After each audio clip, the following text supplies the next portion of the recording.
జయ శ్రీమన్నారాయణ. నేను మీ icon astrologer Gattupalli Suresh Babu. మనకి ఈరోజు ఒక చిన్న విషయం మాట్లాడాలని చెప్పేసి వచ్చాను. అయితే ముఖ్యంగా ప్రతి ఒక్కరు కూడా గమనించవలసినటువంటి ఒక విషయం, గ్రహాల యొక్క స్థితిగతులు అవి మారుతూనే ఉంటాయి. ఎక్కడా కూడా గ్రహాలు అనేది ఆగిపోయి కానీ స్తంభించి కానీ ఉండవు. కాబట్టి గ్రహాలు స్థానాలు చలన చేస్తూ ఉంటాయి. వాటి పరిధిలో అవి వాటి కాలక్రమేణాగా ఏ టైంలో ఏ సమయంలో ఏ గ్రహం ఏ స్థానంలోకి వెళ్ళాలో ఆటోమేటిక్గా వెళ్తూ ఉంటుంది. దాన్ని మార్చేటువంటి యుక్తి కానీ దాన్ని మార్చేటువంటి శక్తి కానీ అయితే ఆస్ట్రాలజర్స్ దగ్గర గానో గురువు దగ్గర గానో పీఠాధిపతి దగ్గర గానో ఎవరి దగ్గర కూడా లేదు. ఆ గ్రహాల యొక్క మార్పు వలన మన మానవాళిలో కొంతమేర మార్పులు అయితే సహజంగా వస్తూ ఉంటాయి. ప్రకృతిలో మార్పులు అనేది గ్రహాల యొక్క స్థితిగతుల వలన వస్తూ ఉంటాయి. అందువలన మనకి ఏదో గండాలు వస్తున్నాయి, ఏదో జరిగిపోతుంది, ఏదో కోట్ల రూపాయలు నష్టపోతాము, గండాలు వచ్చేసి మనం అందరూ యాక్సిడెంట్లు పోతాము, అగ్ని ప్రమాదాలు అవుతాయి, ఫ్లైట్ యాక్సిడెంట్ అయింది. ఇవన్నీ కూడా ఇప్పుడు మనం ఒకటి గమనించుకోవాల్సిన విషయం. ముఖ్యంగా ఒకటి చెప్తాను. ఒక బస్సు ఉంటుంది, ఒక 50 నుంచి 60 మంది బస్సులో ఎక్కుతారు. ఈ బస్సులో ఎక్కిన వారికి మంచి శని భగవానికి అశుభ దృష్టి ఉంటుంది, దారిద్ర్యం ఉంటుంది. ఇతనికి రాహువుకు సంబంధించినటువంటి అశుభ దృష్టి ఉంటుంది. ఇతనికి గండం ఉంటుంది. ఓకేనా? ఇతనికి ఒక గండం ఉంది. ఈ గండం ఉన్న వ్యక్తి 60 మంది ఉన్నటువంటి బస్సులో లేదా 45 మంది ఉన్నటువంటి బస్సులోకి ఎక్కున్నాడు. ఎక్కున్నప్పుడు ఇతని డ్రైవర్ ఎవరైతే ఉన్నారో ఇతను బస్సు ఎక్కినటువంటి డ్రైవర్ కి శని భగవాన్ యొక్క అశుభ దృష్టి కాదు, శుభ దృష్టి బాగా ఉంది. అతనికి ఈ పూజలు యజ్ఞ యాగ హోమాలు జపతపాలు చేసుకోడు. తన వృత్తిని నమ్ముకొని ప్రతినిత్యము కూడా ప్రతి నిమిషము కూడా వృత్తికి నమస్కారం చేసుకొని, నా వెనక చాలా మంది ఉన్నారు, నేను చేసేటువంటి డ్రైవింగ్ చాలా పర్ఫెక్ట్గా ఉండాలి, జాగ్రత్తగా ఉండాలి, నా వెనక వాళ్ళు ముందు వాళ్ళు చాలా జాగ్రత్తగా వెళ్ళాలి, గమ్యానికి తీసుకెళ్ళాలి వీళ్ళందరని చెప్పి ప్రతిరోజు కూడా ఉదయించే సూర్యుడికి నమస్కారం చేసుకుంటాడు. తను ఎక్కినటువంటి వాహనానికి నమస్కారం చేసుకుంటాడు. చేసుకొని ఎక్కేసి మనస్ఫూర్తిగా తనకి ఆత్మ సంతృప్తితో మనస్ఫూర్తిగా తను ఉండి బస్సు డ్రైవ్ చేస్తూ ఉంటాడు. ఆ బస్సులో దారిద్ర్యం ఉన్నప్పటికీ కూడా ఎక్కడైతే గమ్యం ఉందో ఆ గమ్యానికి చేరువలోకి వెళ్తాడు. ఎందుకంటే తనకి నడిపేటువంటి డ్రైవర్కి అదృష్టం ఉంటుంది, లేదా పక్కన కూర్చొని అదృష్టం ఉంది కాదు. ఆ గండం అనేది తనకి తప్పిపోయింది. తను ఏం పూజలు హెగ్ర యాగాలు ఏం చేయడు. సేమ్ ఇదే స్టోరీ. అదే వ్యక్తి ఏదైతే శని భగవాన్ అశుభ దృష్టి, రాహుకేతువులు అశుభ దృష్టి, చాతపడి ఇప్పుడు బ్లాక్ మ్యాజిక్ వసీకరణ అన్ని అయిపోయేసి జాతకంలో చూసినప్పుడు గండం ఉంది అని చెప్పేటువంటి వ్యక్తికి అతను మునుపటి రోజున లేకపోతే మునుపటి మాసంలో అంటే వెనకపోయినటువంటి మాసంలో యజ్ఞ యాగ హోమ జప తప ఎన్నో రకాలటువంటి దానాలు ధర్మాలు ఎన్నో రకాలటువంటి పుణ్య కార్యక్రమాలు చేస్తున్నాడు. ఇదే బస్సు డ్రైవర్ సేమ్ ఇదే దానిలో ఉంటుంది. ఉండగా అతను గండాలు తప్పించుకోవడానికి చేసినటువంటి లక్షల రూపాయలు ఖర్చు పెట్టి యజ్ఞయాగాలు చేయించుకున్నాడు. ఈ వ్యక్తి దశలు బాగాలేని వ్యక్తి, నక్షత్రాలు బాగాలేని వ్యక్తి చేయించుకొని అదే బస్సు ఎక్కి ఉన్నాడు. ఇక్కడ ఉండే వాళ్ళకి సేమ్ అదే అదృష్టం ఉంటుంది. వాళ్ళు ఎలా ఉన్నారో అదే స్థితిగతుల్లో ఉంటారు.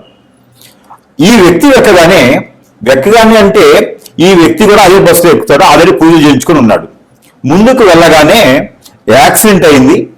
ఆ ఒక్క వ్యక్తి తప్పనే కాదు, ప్రతి ఒక్కరికి యాక్సిడెంట్ అయింది, అందరికి కూడా దెబ్బలు తగిలినాయి. ఇప్పుడు మనం ఆలోచించాల్సింది ఏంటి విషయం? మనలో ఉన్నటువంటి కర్మ, మనలో ఉన్నటువంటి క్రామక్రోధాలు, మనలో ఉన్నటువంటి ఆ సమయము గడియలు తప్పించడానికి మన వంతు కాదు. ఎందుకంటే మనము ఏది చేసినా కూడా ఉపశమనం మాత్రమే చేసుకోవాలి. అలానే మనం చేసేటువంటి క్రియ ఏదైతే ఉందో అప్పు తీసుకొచ్చి చేయకూడదు. మనకి ఏదైతే మనకి వీలవుతుందో, మన దగ్గర రూపాయి ఉందా అంటే ఆ రూపాయికి సంబంధించినటువంటి దానాలు, ధర్మాలు, యజ్ఞ, యాగ, హోమ, జపాలు, తపాలు చేసే అవసరం లేదు.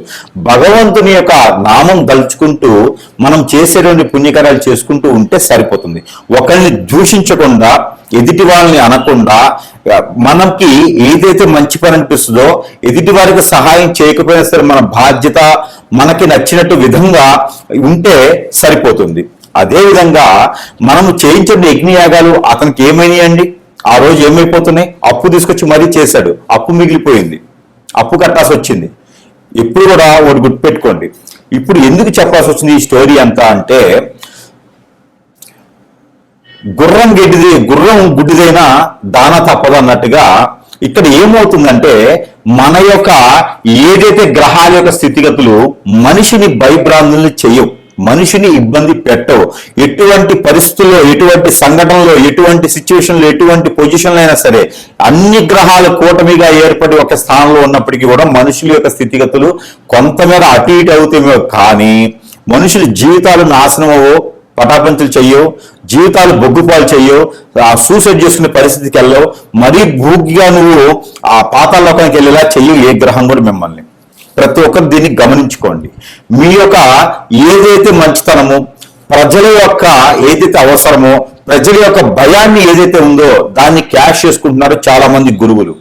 ఇది కూడా గుర్తుపెట్టుకోండి చాలా మంది కూడా. ఇక్కడ మనం చూసుకున్నట్టయితే మార్చి 14వ తారీఖు మారినటువంటి రవి భగవానుడు. రవి భగవానుడిని మీ తరమో, నా తరమో, లేకపోతే ఇంకొకరి తరమో, మా పాత తరమో, మా ముంతాత తరమో అయితే కాదు మార్చడానికి. ప్రపంచం మొదలవక నుంచి ఉన్నది సూర్యచంద్రుడు, గ్రహాల యొక్క స్థితిగతులు. అవి మార్చేదానికి, వాటి యొక్క స్థితిగతులను మార్చేదానికి మన తరం కాదు, మీ తరం కాదు. కాబట్టి ఇక్కడ ఏ గురువు తరం, ఏ ఒక గురువుకి తరం కాదు. కాబట్టి గ్రహాల స్థితిగతులు మారినప్పుడు మనము నవగ్రహాల మండపానికి వెళ్ళేసి అభిషేక అర్చనలు చేయించుకుంటే సరిపోతుంది. నవధాన్యాలు తీసుకుని వెళ్ళి నవగ్రహాల మండపంలో వేస్తే సరిపోతుంది. శివాలయంలో అభిషేకం చేసుకుంటే సరిపోతుంది. ఎన్నో రకాలైనటువంటి ఆలయాలు ఉన్నాయి మనకి, ఎన్నో రకాల ప్రసిద్ధి చెందినటువంటి దేవస్థానాలు ఉన్నాయి. ఆ దేవస్థానంలో, ఆలయంలో దేవుడు అనేది వాడు ఒకడు ఉన్నారు. కాబట్టి ఆ దేవునికి చేసేటువంటి పూజలు కావచ్చు, అమ్మవారికి చేసేటువంటి కుంకుమచ్చలు కావచ్చు, స్వామివారికి నిర్వర్తించే నోములు ఉంటాయి, యజ్ఞాలు ఉంటాయి, యాగాలు ఉంటాయి, ఇవన్నీ ఉంటాయి. కానీ మన మనసుకి ఏదైతే ఇచ్చారనిపిస్తుందో అది చేయండి. అంతేగాని ఎవడో చెప్పినాడని చెప్పి భయభ్రాంతులు వేసి మీరు చేస్తారంటే మాత్రము ఖచ్చితంగా ఇబ్బంది పడి ఆ గురువులకి మీరు హిప్నాటిజం అయిపోతారు, లక్షల రూపాయలు నష్టపోతారు. మీరు ఆల్రెడీ వ్యాపారంలోనో, జాబులో లేకనో ఏదో సమస్యలతో కొట్టుమిట్లాడుతూ ఉంటే మళ్ళీ లక్షల రూపాయలు పెట్టి పూజలు చేస్తూ ఉంటే ఎట్లయితుంది? ఒకడు వస్తాడు కిరీటం పెట్టుకొని 11 ఉంగరాలు పెట్టేసి నడుముకి బెల్ట్ కూడా, అది వడ్రానం పెట్టుకొని వస్తాడు. వచ్చేసి నా దగ్గర స్టోన్లు తీసుకోండి మీకు అష్టైశ్వర్య ప్రాప్తి కలుగుతుంది అంటాడు. నేను 10 లక్షలు ఇస్తా, నెల రోజులు కాదు సంవత్సరం వెయిట్ చేస్తా, నన్ను చేయమని చెప్పండి. ఇలాంటివన్నీ బోగర్స్ మాటలు విని ఇబ్బంది పడకండి. మీరిచ్చే డబ్బులతో వాళ్ళు బాగుపడతారు తప్పితే మీరు బాగుపడేదానికి కానీ, మీరు ముందుకెళ్లేదానికి కానీ లేదు. స్వచ్ఛందంగా, ఇష్టంగా, అందరూ దేవుని మీద ప్రేమతో చేసేటువంటి గురువు లేరు. ఖచ్చితంగా మీరు అందరూ గుర్తుపెట్టుకోవాల్సిన విషయం ఏంటంటే, మిమ్మల్ని అందరినీ గురువులనే పేరుతో మోసం చేస్తున్నారు, వేషధారణతో మోసం చేస్తున్నారు. ఇకపోతే మీరే గమనించుకోవాలి, ఇది మంచి గురువు ఎవరా, చెడ్డ గురువు ఎవరా, ఇన్ని లక్షల రూపాయలు ఈ పూజకి హోమానికి అవుతున్నాయా, దీని తర్వాత తాత్పర్యంలో మనకి పని అవుతుందా లేదా, ఇవన్నీ కూడా గ్రహించుకోండి, గమనించుకోండి. మీ దగ్గర తీసుకున్నటువంటి డబ్బులతోనే గురువులు వారు చేసేటువంటి పని ఏమిటంటే గనక మిమ్మల్ని ఎట్టినట్టు ఏం చేసి వారు చుట్టూ తిప్పుకుంటున్నారు. ఇవన్నీ గమనించుకోండి. మరొకటి, ఇక మార్చి 14వ తారీఖు మారినటువంటి రవి భగవానుడు. ఈ రవి భగవానుడు కుంభరాశి నుంచి మీనరాశికి వచ్చాడు. ఓకే, ఏమిటంటే అయితే మీనరాశి నుంచి ఏప్రిల్ 14వ తారీఖు మేషరాశిలోకి వస్తాడు. ఏంటి అయితే దీని వలన యజ్ఞాలు చేయాలి, హోమాలు చేయాలి, మీకు గండాలు ఉన్నాయి, ప్రాణభయం ఉంది. ఎవరు చెప్పాడు? ఏది పంపించమని చెప్పండి, ఎంతమందిని పంపిస్తారో? ఇవన్నీ కూడా బోగస్. మన జాతకంలో ప్రతి ఒక్కరికి శని బలం అనేది ఖచ్చితంగా ఉంటుంది. ఆ శని బలం పెంచడానికి ఎవరి తరం కాదు, తగ్గించడానికి ఎవరి తరం కాదు. గ్రహాల యొక్క స్థితిగతులు మారుతూ ఉంటాయి. అవి మారినప్పుడు శనీశ్వరుడి దగ్గరికి వెళ్ళేసి తైలాభిషేకం చేసుకోండి, సరిపోతుంది. అంతేగానక ఏదైనా మీరు దానం చేసేయండి, సరిపోతుంది. 10 మందికి అన్నం పెట్టండి, సరిపోతుంది. పేదవాళ్ళకి, పేద విద్యార్థులకి, వికలాంగులకి, అంగవైకల్యులకి, అలానే వృద్ధులకి ఎంతో మందికి ఉన్నారు, వారికి మంచి చేయండి. ఆరోగ్యం బాగాలేక ఎంతో మంది ఆన్లైన్ డబ్బులు లేక ఉండిపోయి ఉన్నారు, మరణించే వాళ్ళు ఉన్నారు, వారికి దానం చేయండి, అన్నదానం చేయండి, వస్త్రదానం చేయండి, అలానే మీరు ప్రాణదానం చేయండి, విద్య దానం చేయండి. అంతేగాని బోగస్ మాటలు చెప్పేటువంటి గురువుల్ని ఎప్పుడు కూడా మీరు నమ్మకండి. గురువుకి కాలికి నమస్కారం చేయకండి, గురువుకి పాదసేవ చేయకండి, గురువుకి పాదాలకు అభిషేకాలు చేయకండి. అది పాపం మనం కూడా చుట్టుకున్నటువంటిది. వాళ్ళు చేసేటువంటి ప్రతి కర్మకి, వారు చేసేటువంటి ప్రతి కర్మైనటువంటి విషయాలకి మనం పాపాలు కట్టుకోవాల్సి వస్తుంది. కాబట్టి మీరు అందరూ కూడా గురువుని ఇష్టపడండి, గురువు దగ్గరికి వెళ్ళండి. అంతేగానక మీకు ఇష్టం ఉంటే వెళ్ళండి, కానీ గురువులకి ఏ మాత్రం సేవ చేసినా కూడా ఆ పాపాలు, ఆ కర్మలు మనం చుట్టుకోవాల్సి వస్తుంది. దయచేసి అలాంటి చేయకండి. ఇకపోతే మార్చి 14వ తారీఖు మారినటువంటి రవి భగవానుడు, దాని వలన ఏదో శని భగవానుడు అష్టదిగ్బంధన అయిపోయినాడు, కదలకుండా అయిపోయినాడు అంటే ముందు నువ్వు బతకరు అయ్యా. అష్టదిగ్బంధనలు అయ్యి, కదలకుండా అయ్యి, ఆ తాళచలనం లేకుండా పోతే ముందు నువ్వు బతకాలి కదా. అసలు నీ బాడీలో శని ఉందో చూసుకో, అసలు నీ ఆయుష్ ఎక్కడ వరకు ఉందో చూసుకోలేదయ్యా. ముందు ఏ గురువుకి అని చెప్తున్నానో వార్నింగ్ ఇస్తున్నాను. ఇది జాగ్రత్తగా లేకపోతే మాత్రం ఖచ్చితంగా మిమ్మల్ని అందరూ మాత్రం ఏకి పాడేయడానికి కాదు, రోడ్డు మీద పెట్టి ఉడియడానికి కూడా సిద్ధంగా ఉంటాను నేను. ప్రతి ఒక్క గురువు గారు వార్నింగ్ పెట్టుకోవాలి. ఇది తర్వాత ఇంకో విషయం ఏంటంటే కనుక శని భగవానుడు ఏమవుతుందయ్యా, ఏదో చెప్తున్నారు, శని భగవానికి ఏమవుతుంది, ప్రాబ్లం ఏంది, ఈ సమస్య ఏమవుతుంది, మీకేమవుతుంది? శని భగవాన్ని మోసుకొచ్చి తీసుకొచ్చేవన్నా మళ్ళీ ఇంకో రాశి తీసుకొస్తారా? లేనప్పుడు ఎందుకయ్యా మీకు ఇవన్నీను? మీరు సంపాదించడానికి వేసేటువంటి వేషాలు ఇవన్నీను, నడుముకు అడ్డాలు పెట్టుకొని, ఎంట్రుకల తాళ్ళు పెట్టుకొని, త్రిశూలం పెట్టుకొని శివుళ్ళు అవ్వరు. ఓకేనా? తలపాగా పెట్టుకోగానే లేదా తలకి ముడేసుకోగానే మీరు సాధువులు అవ్వరు. కాబట్టి మీరు చేసే అన్ని తెలుసు. ప్రతి ఒక్కరు మాత్రం చెంటాడేస్తాను సమస్యలు అందులోను. ప్రజలకి మోసం జరిగితే మాత్రం ఒప్పుకునే ప్రసక్తి లేదు అందులోను.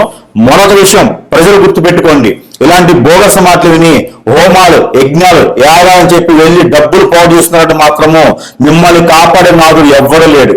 శివుడి దగ్గరికి కాదు, మళ్ళీ ఆ శివుడి దగ్గరికే వెళ్ళాలి మీరు ప్రార్థన చేసుకుంటూ. మనకి శక్తి పీఠాలు, అలానే మనకి అష్టదిశ శక్తిపీఠాలు, అలానే మనకి ఎన్నో రకాలైనటువంటి దేవాలయాలు ఉన్నాయి. వాటన్నిటి దగ్గరికి వెళ్ళి పూజలు చేసుకోండి. ఆల్రెడీ నిర్మించిన దేవాలయాలని, మన పెద్దలు నిర్మించిన దేవాలయాలని, వాటన్నిటి దగ్గర పూజలు చేసుకోండి, సరిపోద్ది. కానీ ఎవడో వస్తాడు, దానికి దశమహావిద్యులు అని చెప్పేసి మందు మాంసం పెడతా అంటాడు, దరిద్రం ఉన్నప్పుడు వాడు మనుషులు అది ఇంకేమన్నా. వీళ్ళని గురువులుగా చెప్పుకోవాలి మనము. వీళ్ళని పూజించడం మళ్ళీ నేను మాట్లాడాల్సి వస్తాను ప్రజలకు. మళ్ళీను అందరూ కూడా చాలా జాగ్రత్తగా ఉండండి. ఇకపోతే 14వ తారీఖు మార్చి మాసంలో మారినటువంటి రవి భగవానుడి వల్ల శని భగవానుడికి వచ్చిన నష్టం లేదు, మనకి ప్రాణ భయాలు లేవు. ఆ శని వల్ల మనకేదో అయిపోతుంది అని కాదు. ఇలాంటి దరిద్రం ఉండకూడదు చెప్పుకునే గురువులు చేసేటువంటి పనికి, లేదంటే మన మీద వ్యసనంతో, రందితో, కుళ్ళుతో, కుతంత్రంతో మనం ఎదుగుతున్నామని ఇష్టం లేకుండా చేసేటువంటి హిప్నాటిజం, బ్లాక్ మ్యాజిక్, వశీకరణ, బాణముఖి, భానుమతి, యక్షిణి విద్యలు ఉంటాయి. ఇవి శని భగవానుడితో, రవి భగవానుడితో, లేకపోతే శుక్రుడితో, బుధుడితో, గురువుతో సంబంధం లేదు. దరిద్రం ఉండా కొడుకులే చేస్తారు, అలాంటి వారు చేపిస్తారు. మన ఎదుగుదల ఇష్టం లేకుండా మనం హఠాత్తుకుపోవాలి, మనం నాశనం అవ్వాలి, మనం అష్టదిబ్బత పాలవ్వాలి, మనం ఏ పని చేసినా ముందుకు వెళ్ళకూడదని చెప్పి చేపించేటువంటి వారు, చేసేటువంటి వారు, వారి వల్లనే మనం నష్టపోతున్నాము. వాటికి విరుగుగా మనం మంచి గురువు దగ్గరికి వెళ్తే వారికి సరైనటువంటి రీతిలో మనకి జరిగినటువంటి నష్టానికి ఆ సరైనటువంటి పద్ధతిలో చేసేటువంటి విధానం ఉంటుంది. ఇది అందరూ గమనించుకోవాలి సుమి. అంతే గనక ₹1,00,000 పెట్టి యజ్ఞయాగాలు, ₹1,00,000 పెట్టి కామాఖ్య దగ్గర పూజలు చేయించకూడదు. ఏదైనా ప్రేమపూర్తిగా వెళ్ళి చేయించుకోండి. అంతే గనక ఏదో గురువు చెప్పాడని హోమాలు చేయించడం కానీ, యజ్ఞాలు చేయించడం చేయకండి. దానివల్ల మీకు సరిగా చేసే నాదుడు లేడు. దానివల్ల చెప్తా ఉన్నాను, హోమాలకి నేను వ్యతిరేకం కాదు, కానీ సరిగా చేసే నాదుడు లేడు. కాబట్టి ఎవరు సరైన గురువు, ఎవరిని ఎంచుకోవాలి అని చెప్పేసి ఖచ్చితంగా మీరు దాన్ని చూసుకోండి. ప్రతి గురువు విప్లవం చేస్తున్నారు ఈ రోజుల్లో, గమనించుకుంటూ ఉండండి. ఇంకా చాలా ఉన్నాయి వెనక, అవన్నీ కూడా ఒకటోటిగా వస్తాయి బయటికి. ఎవడెవడు ఎక్కడ చేస్తాడో తెలుస్తుంది, అన్ని కూడా బయటకు వస్తాయి. కాబట్టి ప్రజలు అప్రమత్తంగా ఉండండి, జాగ్రత్తగా ఉండండి. ఈ తాలిబాన్స్ కన్నా కూడా చాపకన నీళ్ళ తయారయ్యారు గురువులు, డ్రగ్స్ కన్నా కూడా ఘోరంగా తయారయ్యారు వారు హిప్నటిజం. కాబట్టి ప్రజలు అప్రమత్తంగా ఉండండి. ఇక్కడ కుంభరాశిలో ఉండేటప్పటి గ్రహాలు కావచ్చు, రాహుతో ఉన్నటువంటి బుధుడు కావచ్చు, చంద్రుడు కావచ్చు, ఎవరున్నవారు మీకు ఒరిగే నష్టం లేదు, పోయే నష్టం లేదు. గ్రహాల వల్ల మీకు ఎప్పుడు కూడా ఏ ప్రాణ నష్టం కానీ, ఆస్తి నష్టం కానీ, అనుకో నష్టం కానీ, భార్య భర్త మధ్య దూరం కానీ, పిల్లల పెద్ద మధ్య దూరం కానీ, జాబ్ రాకపోవడం కానీ, ఇంకో సమస్య కానీ గ్రహాల యొక్క స్థితిగతుల వల్ల మీకు రావు రావు రావు. కాబట్టి మీరు అప్రమత్తంగా ఉండండి, గురువుల దగ్గర చాలా జాగ్రత్తగా ఉండండి. మీరు చేసేటువంటి ప్రతి క్రియ కూడా డబ్బులు పెట్టేసి లక్షల రూపాయలు వదిలించుకుని చేయకండి. ఆలయాలకు వెళ్ళండి, దేవస్థానానికి వెళ్ళండి, ప్రతినిత్యం దేవునికి కాపాడుకునేలా పూజించుకోండి, మీరు నమస్కారం చేసుకోండి, అర్చన అభిషేకాలు లాంటివి చేసుకోండి. ఇంకా కూడా కావాలంటే కూడా జపం చేసుకోండి. మీకు మీరుగా దేవస్థానంలోకి వెళ్ళి అమ్మవారికి, స్వామివారికి సమర్పించుకోండి ఏదైనా సరే. అలానే నవగ్రహాల చుట్టూ తిరగతండి. మీకు ఏ గ్రహ దోషం ఉన్నా పోతుంది, పటాపంచలైపోతుంది. అంతేగాని ఎక్కడో యజ్ఞాలు చేయించుకుంటే లక్షల రూపాయలు పెట్టి పోదు, కాదు, చేయదు. ప్రతి ఒక్కరు కూడా అప్రమత్తంగా అయితే ఉండాలని మనస్ఫూర్తిగా ఈ రోజు మీకు తెలియజేస్తున్నాను. దీన్ని కూడా తప్పు పెట్టాలంటే మాత్రం మీకన్నా దరిద్రులు ఇంకేం లేరని అర్థం. ఇది ద్వాదశ రాశిలోటి వృషభ రాశి. వృషభ రాశి వారికి ఏమవుతుంది అసలు నాకు అర్థం కాదు.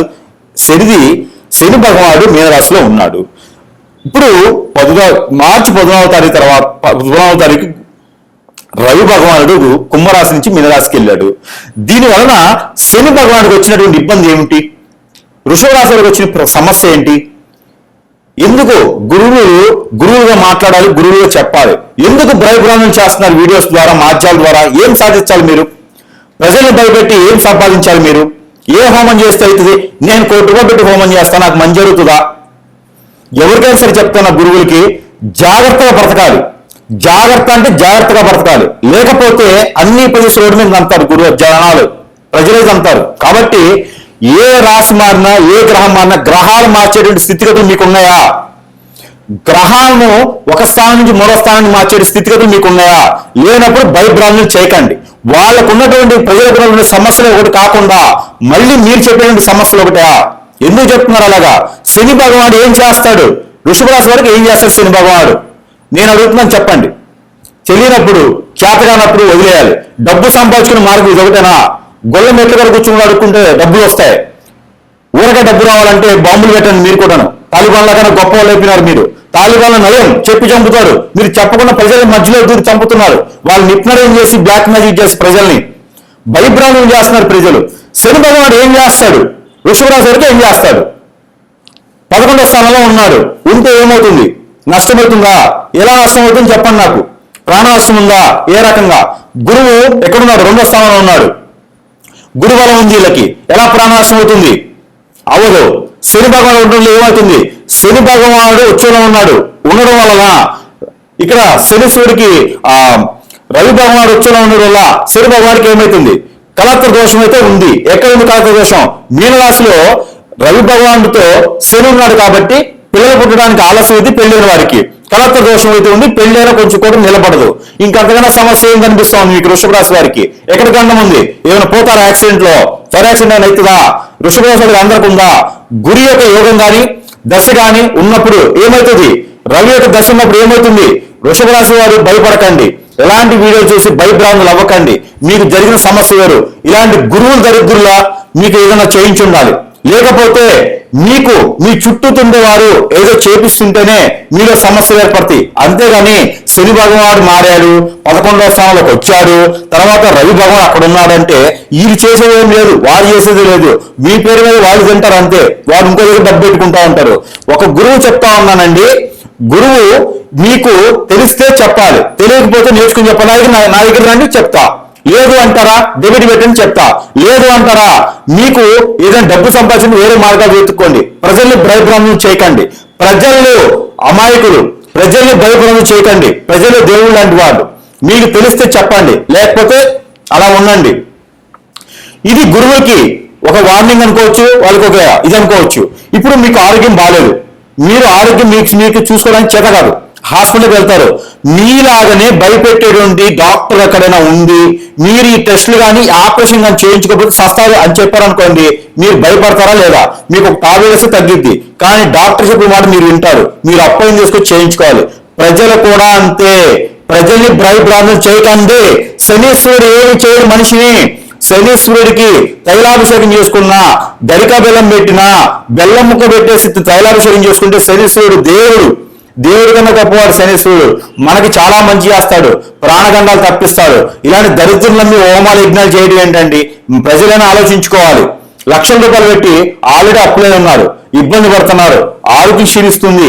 ఇవన్నీ కూడా ప్రజలు మీకు చేసినటువంటి మీ మంచితనం, మీ యొక్క చైతన్యం, మీ యొక్క అమాయకత్వం ప్రజలు గుర్తుపెట్టుకోండి. వృషభ రాశి వారు, మీరు ఎంతో మందికి ఉపాధి అవకాశాలు కల్పించేటువంటి శక్తి యుక్తులు కలగటువంటి రాశి వారు మీది. అలానే ఎంతో మందికి మీరు దారి చూపించేటువంటి వారు. మీరు పోయి వాళ్ళ కాలం పట్టవేంటి? వాళ్ళు మీకేదో దీవెనేటి ఏంటండి? వాళ్ళు మిమ్మల్ని ఇప్పుడు ఏం చేస్తున్నారు? మీరు ఏ దానం చేయలేదండి? ఎప్పుడు మీరు ఏ హోమం చేయలేదా అండి? మీరు ఏ దానం చేయలేదా? ఏ అభిషేకం చేయలేదా? ఏ అర్చన చేయలేదా?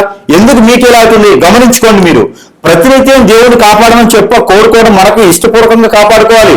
ఇంట్లో పూజించుకున్న, ఆలయాలు పూజించుకున్న ఒకటే దేవుడు ఉంటాడు. మనస్ఫూర్తిగా ప్రార్థించుకోవాలి. అది నారికలను సమర్పించుకోండి, పెసరగుడ్డులు సమర్పించుకోండి, వడపప్పు పానకం సమర్పించుకోండి. శ్రీరామనవమి వస్తుంది, స్వామివారికి వడపప్పు పానకం సమర్పించుకోండి. మీకు అష్టైశ్వర్య ప్రాప్తి కలుగుతుంది. గ్రహాలన్నీ కూడా మీ అనుసరణలో ఉంటాయి. అంతేగాని ఎవరో గురువు చెప్పారని మీరు కూడా భయపడందులు అవ్వకండి. అలాంటి ఏం కావు. యుద్ధం అయితే అవ్వదు, మీ ఇంటి వరకు యుద్ధం అవ్వదు, మీ వల్ల నష్టపోరు. మీకు మీ యొక్క మంచితనం తట్టుకోలేక మీ చుట్టూ ఉండేవారు చేయించినటువంటి అష్టదిబ్బందన, హిప్నాటిజం, బ్లాక్ మ్యాజిక్, వశీకరణం, బాగల్ముఖి, యక్షిణి లాంటి విద్య చేసి మిమ్మల్ని అష్టదిబ్బందం చేసి ఎదకొని చేస్తున్నారు. ఇది బాగా గుర్తుపెట్టుకోండి. మీకు ఏ గ్రహం కూడా ఇబ్బంది కలిగించదు. శనీశ్వరుడు కాదు కదా, వాళ్ళ నాన్న కూడా మీకు ఇబ్బంది కలిగించరు. ఇక్కడ ఏ గ్రహం మిమ్మల్ని ఏం కాదు. ఎవరికైనా సరే ఒక వారంలో 4 భోజనం పెట్టండి, ఏ గ్రహాలు మీకు ఏం చేయో. గ్రహాలు చేసేవైతే మీరెందుకు ఇలా ఉంటారు? గ్రహాలు ఎప్పుడు కూడా మనిషిని ఇబ్బంది పెట్టవు. కాబట్టి ఆ గ్రహాలు మనలో మార్పు చెందుతూ ఉంటాయి, మనలో చైతన్యం తీసుకొస్తా ఉంటాయి ఒక్కొక్క గ్రహం. అంతేగానక ఏదో స్తంభించిపోయింది, అష్టదిబ్బంది అయిపోయిందంటే వీరికి ముక్కుకి క్లిప్ పెట్టాలి. అలా చెప్పిన వాళ్ళకి ముక్కుకి ఇలా క్లిప్ ఉంటుంది, బట్టలు పెట్టేది. ఆ క్లిప్ పెడితే ఒక అరగంట సేపు అట్లా ఉన్నాడు అనుకోండి, వారికి శరీరం గట్టిగా ఉన్నట్టు. కాబట్టి ప్రతి గురువు కూడా అదే చేయండి, ముక్కు క్లిప్ పెట్టండి. క్లిప్ పెడితే బతుకాడుగా చూద్దాం. అంతే కనుక మీరు అలాంటి ఏం చేయకండి. ఊపిరి పీల్చుకున్నంత వరకు, ముక్కు ఉన్నంత వరకు, గాలి పీల్చుకున్నంత వరకు మనిషికి ఎలాంటి సమాధానం కానీ, మనిషికి ఎలాంటి పరిస్థితి కానీ గ్రహాల నుంచి ఏర్పడదు. కాబట్టి ప్రతినిత్యం కూడా వృషభ రాశి వారు మనం ఏం చెప్పినటువంటి దానాలు చేసుకోండి, సరిపోతుంది. అంతే గనక ఎవరైనా దరిద్రం ఉన్న కొడుకు మీ చుట్టూ ఉండేవారు మీకు ఏదైనా చెడు చేపించి ఉంటే గనక దానికి విరుగుడుగా కావాలి అంటే హిప్నాటిజానికి యాంటీ హిప్నాటిజం ఉంటుంది, వశీకరణకి యాంటీ వశీకరణ ఉంటుంది, మందు పెట్టడానికి యాంటీ మందు ఉంటుంది. ఇలాంటి ఏదైనా మీరు బాగు చేసుకునే విధంగా చూసుకోవాలి తప్పితే మీకు ఏదో లక్షల రూపాయలు ఖర్చు పెట్టి చేసుకుంటే మాత్రం అలాంటిది ఏమి లేదు. ఏప్రిల్ 14వ తారీఖు 2024 వరకు కూడా, ఈ మాసం వరకు కూడా రవి భగవానుడితో పాటు శని మీనరాశి వారు సంచరిస్తుంటారు. వృషభ రాశి వారికి 11వ స్థానంలోనే అవుతుంది, 10వ స్థానంలో రాహు ఉన్నాడు, బుధుడు ఉన్నాడు. ఏ ఇబ్బంది లేదు. మీరు ఇబ్బంది పడకండి, భయపడకండి, ఆందోళన చెందకండి. ఇలాంటి దరిద్రమైనటువంటి ఏదైతే గురువు చెప్పున్నారో అలాంటి భయభ్రాంతం చేసేటువంటి వీడియోస్ ఏమన్నా కూడా మీరు మనసుకు తీసుకోకండి, మైండ్ తీసుకోండి. వాటి వల్ల కాదు, ఇబ్బంది పడద్దు. మీకు ఇంకా ఇబ్బంది ఉందంటే మీరు ఏడ్చుకొని వదిలేసినటువంటి బట్టలు లేదా కొత్త బట్టలు కొనండి. ఆలయాల వద్ద అడుక్కునేవారు ఉంటారు, గంగిరెద్దులు ఉంటారు, అడుక్కునేవారు ఉంటారు. ఎవరికైనా సరే దానం ఇచ్చేయండి, ఒక 2-3కి. మీకు అన్ని రకాల గ్రహ దోషాలు పటాపంచలేకపోతే చిటికలో ఇలాగా. కాబట్టి ఇచ్చేయండి. ఉదయించేటువంటి రవి భగవానుడికి నీళ్లు ఆర్జనం అని చాలు. ప్రపంచంలో సర్వదేవతలకి పూజించినట్టే. మీరు కులంతో మతంతో సంబంధం లేదు. ఈ ఒక్కటి చేయండి, 41 రోజు చేయండి, ఒక దీక్ష చేయండి. మీకు ఎటువంటి ఏ గ్రహ దోషాలు మీకు ఇలా చిటికలు వెళ్ళిపోతాయి. ప్రయత్నం చేయండి. జై శ్రీమన్నారాయణ.